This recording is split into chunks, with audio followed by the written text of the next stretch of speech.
News here on Locked On Dolphins. Today, a look at what former Dolphins that have expired contracts I'd be bringing back and what players in free agency I would be adding to the mix for the Dolphins this month as well.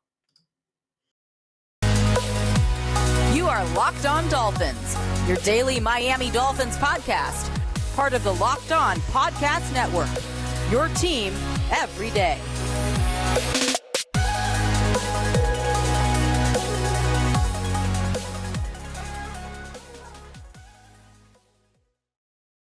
What's going on, Dolphins fans? Kyle Krabs of Locked On Dolphins, your team every day here on the Locked On Network. Today is Tuesday, March 7th, 2023. Today on the show, we are continuing our exploration of my personal blueprint for the Dolphins offseason. Everything from contracts to free agency to trades to the draft to a 53-man roster to a 3-year salary cap look for the Dolphins of the health of their salary cap. There's a lot to look forward to this week on the show. I want to thank you guys for making Locked On Dolphins your first Miami Dolphins listen of the day. So go ahead and hit subscribe, whether you're checking us out on YouTube on Locked On Dolphins or on your favorite podcast feed. Thanks for checking out the show. If you're new, welcome. I'd recommend listening to yesterday's show first before we dive in today, because we're going to be continuing this week-long series. But I'm Kyle Krabs, lifelong Miami Dolphins fan, your host here on Locked On Dolphins. And today on the show is all about free agents.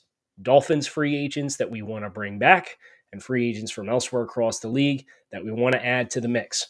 Now, offseason blueprint, as a refresher, yesterday we went over contracts, players on the roster to trade, some restructuring, players to cut. We did a roster assessment, an updated roster assessment of all the players that are under contract after the moves that I would make. And this is where it took us. The Dolphins salary cap for 2023. We started this process with negative $15.3 million.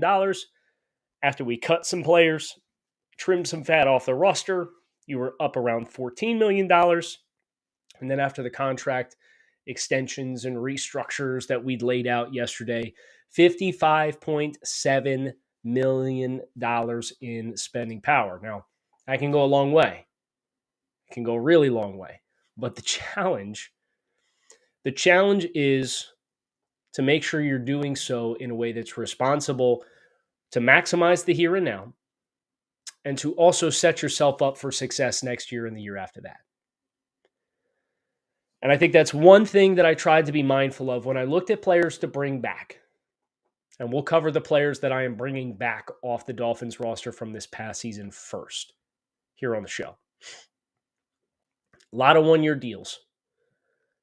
Because if you are a player on this team and you don't have a long-term contract at this point, you're either on a rookie deal and it makes sense for us to keep it that way so you're less expensive, or you're probably more of a complementary part of what the picture is and what it looks like. Now, the Dolphins obviously need to add. And that's part of this whole process. But what I did is I identified the players that I would prioritize bringing back. And most of them are on one-year deals. Because by maintaining one-year deals and one-year contracts, you continue to sustain that word that Chris Grier has mentioned stop after stop along the way, which is flexibility.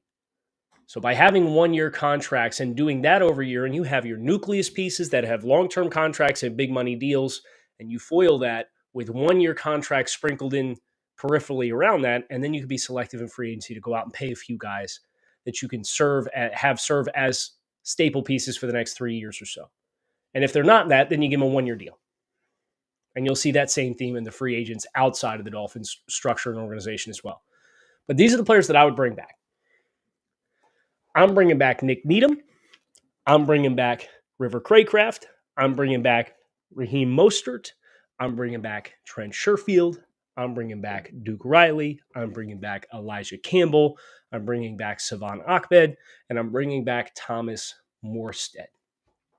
These are the names that I would want to prioritize the most to get back from the Dolphins' expiring contracts. I don't think it's overly complex or overly complicated to find a thumper linebacker. And I'd like to bring in Landon Roberts back, but I do think he played pretty good football last year relative to his own historical strengths and weaknesses. The Dolphins aren't running that kind of system anymore, though. And that has always been the number one asset that Landon Roberts has brought, is experience in the scheme. Well, now that Josh Boyer's gone and Brian Flores is gone and Vic Fangio is in here, it's a whole different kind of stressor on your linebackers. I'd be very surprised if there was a conscious effort to bring him back. Now, I think Duke Riley, for what he did from a special teams perspective, there's a little bit bigger case there. I think there's a case to be made for Jeff Wilson, but I do think explosiveness is something the Dolphins will need to want more of to get the most run out of their running game, pun intended, I guess. Raheem Mostert, phenomenal season last year, arguably career year. And he's not somebody who has a ton of tread on the tires. Injuries and durability are obviously a question, but there's a pretty good case to be made for Raheem Mostert to be your primary running back. So in the same way that we did yesterday, when we did the roster assessment of the players that were under contract for the Dolphins after the moves that I would make, I'm acknowledging here, if you're watching on YouTube, the evaluation of the players that have been brought back. I have two adequate starter caliber players, Raheem Mostert and Nick Needham. If Nick Needham's healthy, I think he's an adequate starter player as a fifth defensive back for an NFL system. Raheem Mostert, you acknowledge his strengths and weaknesses. You really admire the way he played down the stretch for the Dolphins. I think those two guys are two of the more expensive guys that you would want to bring back. Now, Thomas Morstead is a punter. He's a quality starter. He's a quality punter. He had one of the best punting seasons the Dolphins have had in a really long time. But he's an older player, so I can't put him as a roster cornerstone. He doesn't have a long-term contract. But I'd bring him back on another one-year deal. I'd run it back. The rest of this group is quality depth pieces. Duke Riley, Trent Sherfield, River Craycraft, Elijah Campbell, Savon Ahmed. These are all depth pieces to complement what you have. Because your core nucleus of players, as we went through yesterday, you've got 3+ quality starters in every group when you divide the roster across skill players, offensive linemen, defensive linemen, back seven players. You've got 3+ quality starters in all unit. And you got roster cornerstones in all of them, because Javon Holland was your roster cornerstone in the secondary, in the back seven. So you kind of know who your accent pieces are. It's how do you complement those accent pieces in an economically sound way? I think this is the way to do it. Now, from a financials perspective, I've got Duke Riley down for 3.5. I think he played for 3 last year, played a ton of special team snap, got a little bit of run on defense. Raheem Mostert gets a little bit of a pay bump versus last year for him as well, but as an older running back, I don't think the market's going to go crazy for him at any point. So I have Duke Riley down for $3.5 million on a one-year deal. Raheem Mostert I have down on a one-year deal for $3 million. Nick Needham, I have on a one-year, $2 million deal. He's obviously going to have to showcase that he's healthy. Obviously, with the injury that he suffered that ended his season prematurely, it's a bummer for him. But I do think it sets him up to come back to Miami and showcase that he's healthy. And the Dolphins need all the corner help that they can get, all the corner depth that they can get. Thomas Morstead, $2 million. That's right around where he played last year for the team. Trent Sherfield also at $2 million. That's a little bit of a bump. I thought Trent did really well with the opportunities that he had last year, whilst also acknowledging the ceiling for him as a receiver, but his impact as a blocker on some of the backside of these runs that the Dolphins have when they had a lot of success running away from the formational strength. Trent was a big part of the blocking as a slot player who took about 50% of his snaps in the slot last year. And then the other 3 players are $1 million effectively minimum type signings for the Dolphins, including Savon Ahmed, who I believe is a restricted free agent.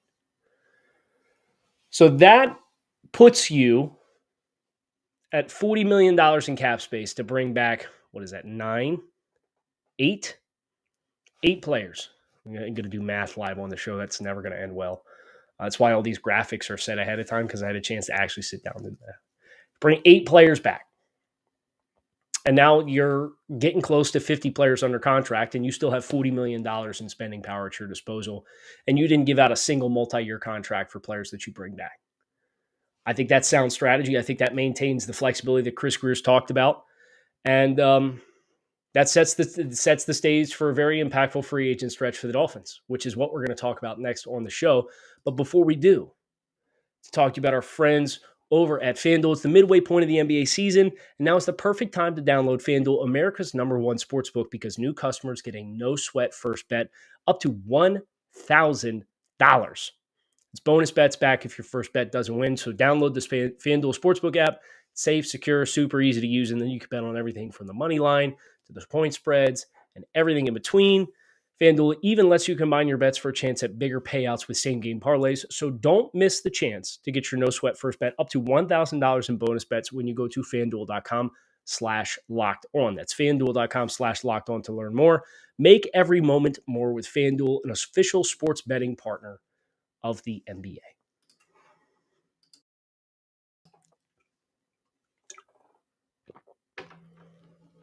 So let's talk free agency. What would I do?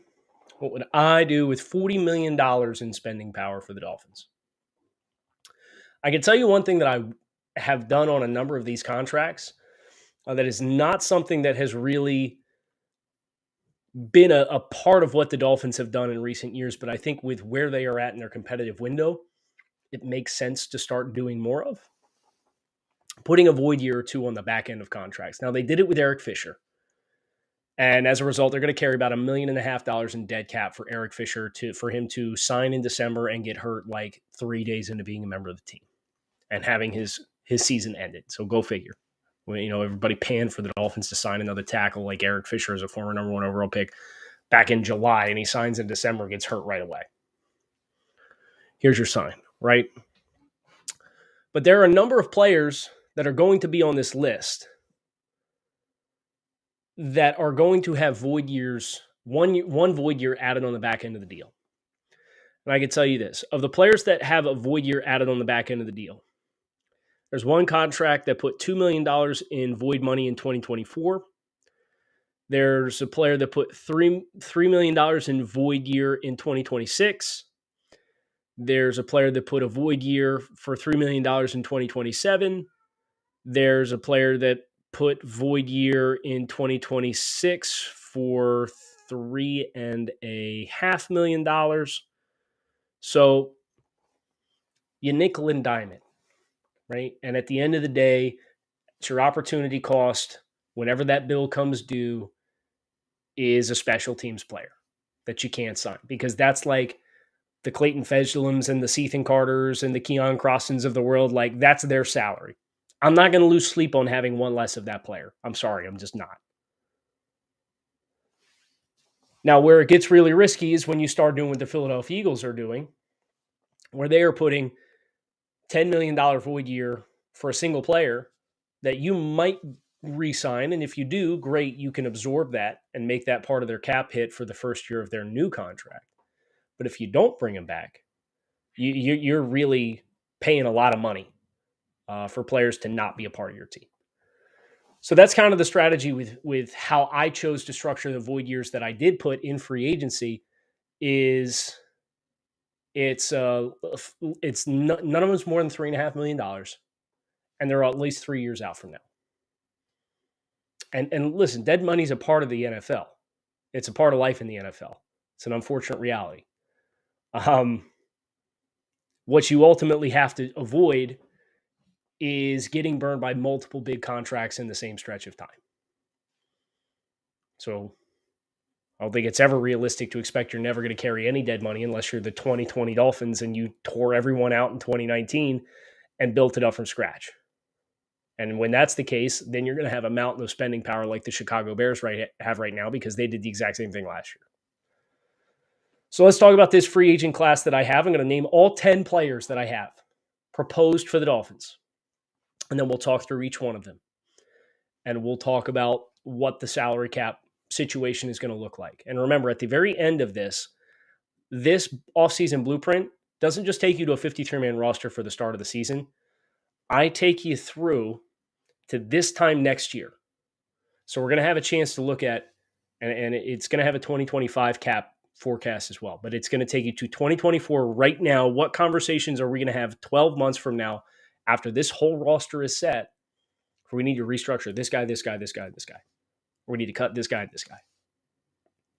So would like to think I dotted my I's and crossed my T's here. But let's get into the class. Players that I would bring in. 10 players in total. I'll read them all and then we'll acknowledge them individually one by one.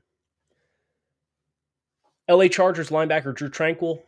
I have him down for a 3-year, $21 million deal. His salary cap hit for 2023 would be $5 million. Tight end Foster Moreau, Las Vegas Raiders.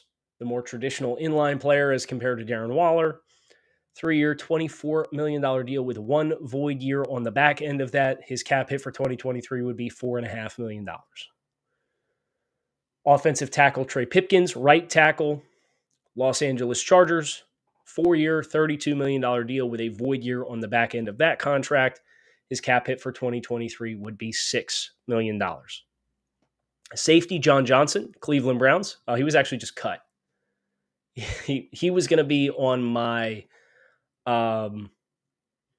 players on other teams to call and inquire about series or show that we did last week.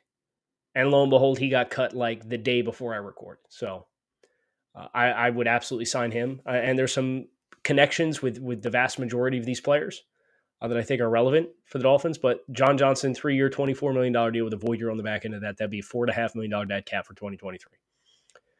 Quarterback Taylor Heineke, 1-year, $6 million deal with a void year on the back end.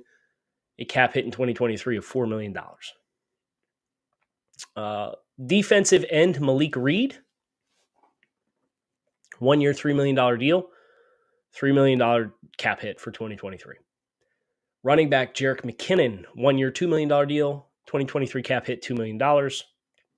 Defensive back Chandon Sullivan, 1-year, $2 million deal, $2 million cap hit in 2023. Interior defensive lineman Colin Saunders, 1-year, $3 million deal, $3 million cap hit in 2023. And interior offensive lineman Daniel Brunskill, 2-year, $6 million deal, $3 million cap hit in 2023. So your void contracts are Foster Moreau, Trey Pipkins, John Johnson, Taylor Heineke. You've got 4 1-year deals. 5 1-year deals. See, doing math live on the show. It never ends well. Heineke, Reed, Jerick McKinnon, Chandon Sullivan, Colin Saunders. You've got 4 guys that have an argument to be made to be cornerstone/pillar pieces that are new additions to this roster. And I really struggled with resisting the temptation to sign a big money player, a Tremaine Edmonds, presumably a Jordan Poyer. Now, if Jordan Poyer wants to come for the same dollar amount that John Johnson just signed, like, sure, you can interchange the name, and I'm not going to fight. I'm not going to argue with you. I think Jordan Poyer will be an excellent addition to the Dolphins, but the financials have to make sense for Miami. And I think the big thing with Poyer is finding out what his market is worth and how much a team is willing to pay him. And I don't have that answer, right? He's going to have to find that out for himself. But I thought about all the blue chip type players, and sounds like Josh Jacobs is going to get the franchise tag, and Saquon Barkley, if the Giants get a deal done with Daniel Jones, is going to get the franchise tag. Tony Pollard's going to get the franchise tag. So now suddenly you're looking at like Miles Sanders and Kareem Hunt at the top of the running back class.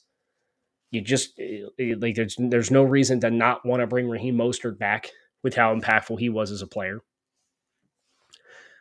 Evan Ingram and Hayden Hurst with the tight end position as probably the top 2 names. You put Dalton Schultz, Mike Gesicki, and that next bundle. I have Foster Moreau as a tier 3 tight end along with Gesicki, Schultz, Tunyon, Sample, O.J. Howard.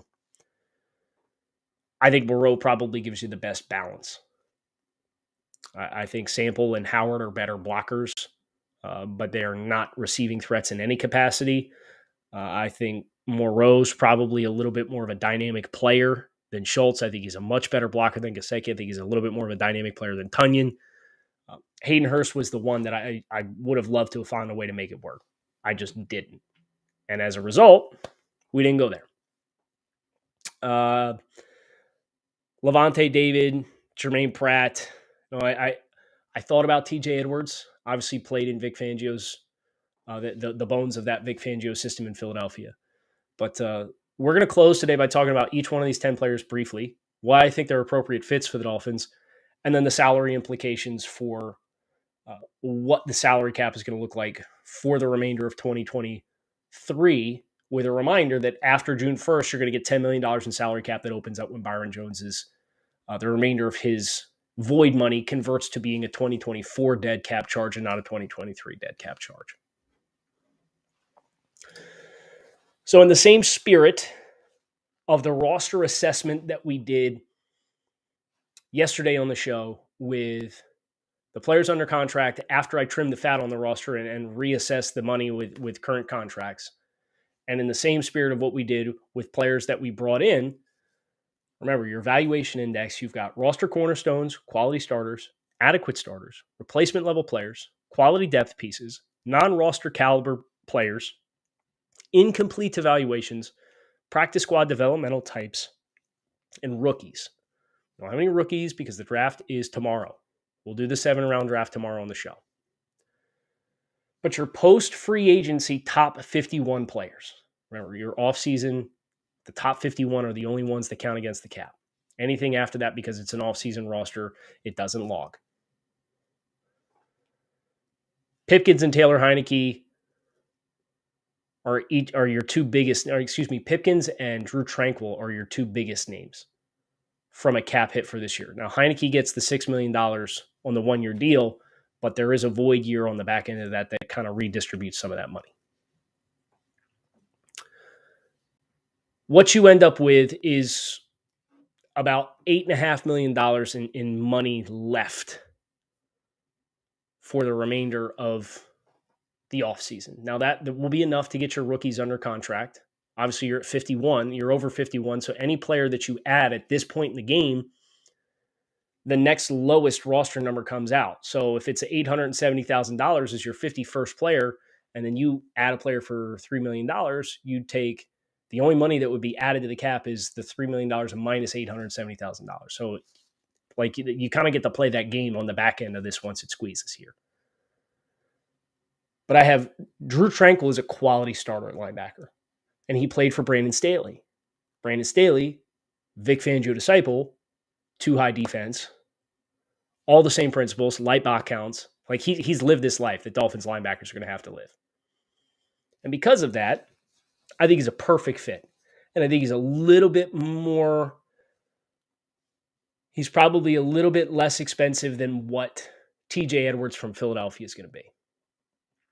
So I have that cap distribution is going to be $5 million, $7 million, $9 million across his 3-year deal, $21 million total.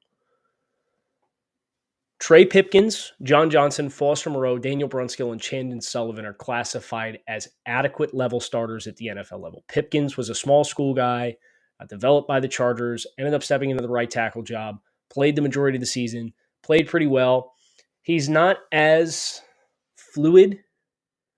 He's probably a little bit more dynamic style of player than Brandon Shell. He's definitely not the boom athlete that Austin Jackson is, but I'm willing to live in that world because I've seen the variance of Austin Jackson as a player. John Johnson, his peak as a player was in 2020 with ... the LA Rams and ... Brandon Staley, with the same connection to the Fangio-based defense. So now you've got Tranquill and Johnson connected to defensively the Fangio system. Malik Reed, the defensive end that we're bringing in, the rush linebacker, played for Fangio in Denver. A lot of sense. Offensively, we've talked and exhausted the talking point on what backup quarterback that's going to be available. I think parallels the most to Tua Tagovailoa. I do think it is Taylor Heineke. So him as a quality depth player who, if you need him as a bridge to start 4 games, like Washington's tried to get rid of him a bunch of times. Dude's a cockroach. He just will not go away in Washington. They're probably going to want to clear that out. They have a whole new offensive system that's in there as well. They seem high on Sam Howell, the rookie from last year out of North Carolina. But Heineke's a gamer. But the physical style of play, I think, has some parallels to Tua that make him a player that you would want to serve as your backup. We kind of already talked about Foster Moreau. I think he's a balanced player. I don't think he's really going to move the needle for you as a receiver, but he doesn't have to. And he can play in line. He's a definitive upgrade over Durham Smythe as your wide tight end who's going to play with his hand in the dirt. Daniel Brunskill played with McDaniel in San Francisco. Kind of a utility interior offensive lineman, some guard, center, flexibility there. You can kind of move him around. That really seems to be a big selling point for the Dolphins in this system, is the versatility of the offensive lineman. Jerick McKinnon, some stylistic parallels to a Raheem Mostert. I would consider him your Raheem Mostert insurance policy, and you can keep both of those guys fresh. Colin Saunders is a big-bodied athletic guy. I think he probably gives you a little bit more athleticism than Raekwon Davis does. So if you need a bigger nose on passing downs or your first and tens, you might want to rotate him in intermittently. And then Shannon Sullivan he's from Green Bay and then played last year in Minnesota with ... a Vic Fangio disciple as the defensive coordinator with Ed Donatel. That nickel apex defender, fifth DB type, very much a corner type. So the Dolphins now have a third safety between Javon Holland, Brandon Jones, and John Johnson. You've got three safeties you feel really good about when you need to go big safety. And then Cater Kohu, Xavier Howard, and either Shannon Sullivan or Nick Needham, if Nick Needham's healthy, you feel like you have options for three DBs if you want to go nickel or big nickel. And remember, we said at the very top of this, my number one prerogative was to put myself in a position where I didn't feel like I had to draft anything. Because the moment you put yourself in a box and you have to draft something early, you have to get a starter in the draft. That's when you open the door for chaos, because you're really putting yourself at a disadvantage, because everybody's going to see it and everybody's going to know it. And I feel like between keeping Jerome Baker and signing another starting caliber linebacker who's used to living in a light box count world, who played in this system with Brandon Staley, signing a safety as A, insurance policy for Brandon Jones if he's not ready for the start of the season, but then B, when you go three safeties, you have that. Signing another DB to be another inside threat. Shannon Sullivan and Nick Needham can play outside. So you have a little bit of extra depth now outside, in addition to having multiple players who can play in the nickel. Adding two offensive linemen in Trey Pipkins and Daniel Brunskill. I think you've really positioned yourself well to take the draft as it comes. Foster Moreau, so you've addressed the tight end position. You need to add something there, but you can get an inline blocker for a low dollar amount at any point in free agency, because nobody prioritizes the blockers. So if you strike out in the draft, you can go out and get one. You've got some insurance for Raheem Mostert. You got your backup quarterback. You're in a really, really favorable spot to take the draft as it comes. And that is tomorrow on the show. We did a 7-round mock draft with the Draft Network's mock draft simulator with the extra picks. Remember, we talked about yesterday on the show on Monday when we talked about trimming the fat on the roster. We traded Cedric Wilson for a 7 and we traded Emmanuel Ogbah for a 5. So the Dolphins don't just have a 2, 2 3s, a 6, and a 7. Like you got an extra 5 and an extra 7 now at your disposal. This draft class is going to be a little bit bigger than what it's currently scheduled to be, because this is how I would do it and how I would call the shots. And it's obviously a little hard to do because there has to be reciprocity from both parties to make some of these roster transactions. But I really am rooting the process in historical events. The historical cost for players, and trying to forecast out and trying to be conservative with compensation for trades, but be aggressive for compensation for players. But I feel really good about this roster. So tomorrow we're going to go over the draft. And then we're going to go over the projected starting lineup that we would have. And then the following day, we have the 53-man roster projection, and we have the 3-year cap health to look at. So we got a great week here on the show. Make sure you hit subscribe on the channel, whether it's your favorite podcast medium or on the YouTube channel. Click the bell, get the notifications when new content goes out or we go live here on the show. Really appreciate you guys checking out Locked On Dolphins. Fins up. Keep it locked in right here on Locked On Dolphins, your team every day.